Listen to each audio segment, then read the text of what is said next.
ஃபர்ஸ்ட்டுலாம் நான் mobile phone வாங்கும்போது, அந்த ஸ்லோ மோஷன் ஆப்ஷன் வந்து எனக்கு ரொம்ப பிடிக்கும்.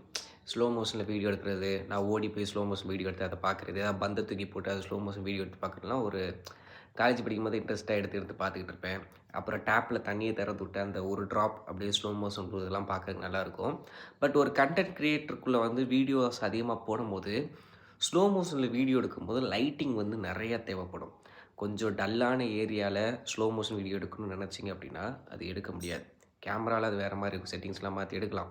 பட் மொபைல் ஃபோன்ல லோ லைட்ல ஒரு ஸ்லோ மோஷன் வீடியோஸ் எடுக்கிறது ரொம்ப கஷ்டம். நல்லா ஃபுட்டேஜ் வர மாரி ஃப்ரேம் வந்து என்ன சொல்றது?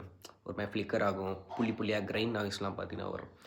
அத தடுக்கிறதுக்கு எல்லா ஃபோன்லயும் பேக் கேமரால பிரைமரி லென்ஸ்ல 1080 60 எஃப்பிஎஸ்ல வீடியோ எடுக்க முடியும். ஒரு சில ஃபோன்ல 4Kல 60 எஃப்பிஎஸ்ஸும் எடுக்க முடியும். இப்போ வர ஃபிளாக்ஷிப்லலாம் 4Kலயே 120 எஃப்பிஎஸ்லாம் வீடியோ எடுக்கிற ஆப்ஷன் குடுக்குறாங்க.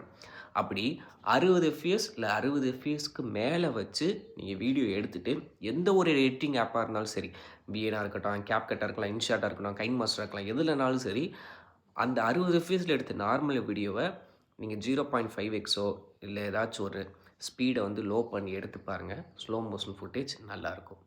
ஸோ இப்படி தான் நான் என்னோட ஃபுட் சேனல்லாம் பண்ணிக்கிட்டு இருக்கேன்.